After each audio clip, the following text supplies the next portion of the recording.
मुझे दर्द के झोंके महसूस हो रहे हैं। जब भी मुझे लगता है कि मैं थोड़ा सहज हो रही हूँ तो कोई ना कोई याद मुझे झकझोर देती है और मुझे फिर से तोड़ देती है। एक ऐसी ही याद मैं आप सबके साथ साझा कर रही हूँ, क्योंकि कहा जाता है कि आप अपने दुख को जितना बांटते हैं वो उतना ही कम हो जाता है।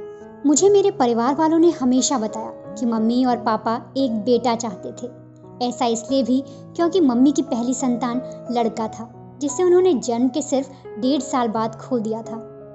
मुझे अपने पहले भाई से मिलने का मौका कभी नहीं मिला, लेकिन मम्मी पापा को उम्मीद थी कि दूसरा बेटा आएगा। उन्होंने मन्नत मांगी और लगातार 2 सालों तक माँ भगवती की पूजा की। उन्होंने व्रत रखा, हवन पूजन किया, धार्मिक स्थानों की यात्रा की और आध्यात्मिक लोगों से मुलाकात भी की। लेकिन तब मेरा जन्म हुआ। दिवाली के दिन माँ ने मुझे भाग्यशाली माना। वो अक्सर मुझे लक्ष्मी कहकर बुलाती थी। उन्होंने अपनी साधना जारी रखी और 1 साल के बाद भाई का जन्म हुआ। शुरू से वो मनमोहक था। अपनी खूबसूरत मुस्कान और टिमटिमाती आंखों से वो हर किसी का मन मोह लेता था। वो छोटा बच्चा मेरा पेठिया था। क्षेत्रीय हिंदी में पीठिया का मतलब होता है जो आपके तुरंत बाद आया हो। मम्मी को लगता था कि मेरी वजह से परिवार में उस बच्चे का बहुप्रतीक्षित आगमन हुआ है और मैंने पूरी खुशी से ये सम्मान स्वीकार किया था। मैं अपने छोटे भाई का काफ़ी ध्यान रखती थी, क्योंकि मुझे लगता था कि वो मेरी ही वजह से धरती पर आया है। हम दोनों हमेशा साथ ही रहते, साथ खेलते, साथ डांस करके, साथ ही पढ़ाई करते और सारी बदमाशियाँ भी साथ करते थे। लोग अक्सर भूल जाते कि हम दोनों का वजूद अलग अलग है। वो हमें गुड़िया, गुलशन कहा करते थे, जैसे हम एक ही हों। भाई को लोग प्यार से गुलशन बुलाते थे और मुझे गुड़िया। जब हमने स्कूल जाना शुरू किया तो हमें अलग अलग कक्षाओं में जाना होता था। भाई का नर्सरी क्लास और मेरा प्रेप एक ही बिल्डिंग में था, तो हमने स्कूल का पहला साल अच्छे से बिताया।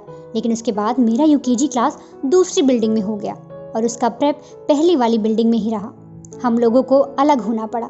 एक दिन जैसे ही लंच ब्रेक खत्म हुआ, मैंने भाई को अपने क्लास में देखा। उस वक्त हमारी उम्र 4-5 साल ही रही होगी। मुझे उसे अपनी क्लास में देखकर काफ़ी हैरानी हुई और खुशी भी। मैंने उससे पूछा कि वो वहाँ कैसे आया, क्योंकि उसकी बिल्डिंग करीब आधा किलोमीटर दूर थी। उसने मुझे बताया कि वो अकेला महसूस कर रहा था और मेरे पास आना चाहता था। उस वक्त मैं ये सोचने लगी कि वो कितना साहसी है, क्योंकि वॉचमैन की आंखों के सामने बिल्डिंग से निकलना, फिर आधा किलोमीटर की दूरी तय करना और फिर वॉचमैन की आंखों के सामने दूसरी बिल्डिंग में आकर मेरी क्लास को ढूंढना कोई आसान बात नहीं थी। उसके मन की बात जानकर मुझे लगा कि उसके क्लास से भागना जायज़ है, क्योंकि मुझे भी वैसी ही भावनाओं का एहसास था। जब पापा ने मुझे पहली बार स्कूल में छोड़ा था, मैं लगातार चिल्लाती रही थी कि मुझे अकेला मत छोड़िए। ये वैसी जगह अकेले होने का डर था जहां आप किसी को नहीं जानते।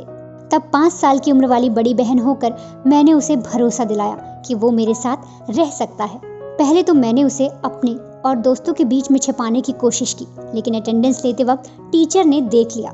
मैं थोड़ी डर गई, लेकिन फिर मैं अपने भाई को बचाने के लिए खड़ी हुई और टीचर को बताया कि उसकी तबीयत ठीक नहीं है।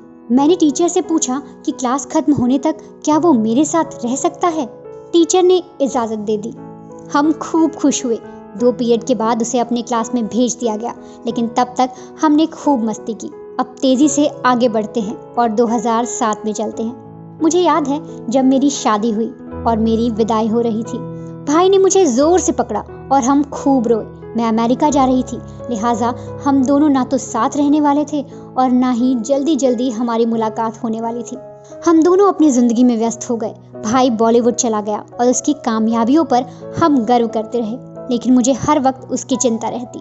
मैं उसे हमेशा अमेरिका आने को कहती, ताकि इस ज़िंदगी की शोर से दूर हम दोनों बचपन को फिर से जी सकें। मुझे लगता है कि सिर्फ मैं उसे बचा सकती थी। मुझे अब भी लगता है कि एक दिन मैं अपने भाई को अपने बगल में देख पाऊंगी और कह सकूंगी, ये सब एक बुरे सपने से ज़्यादा कुछ नहीं था।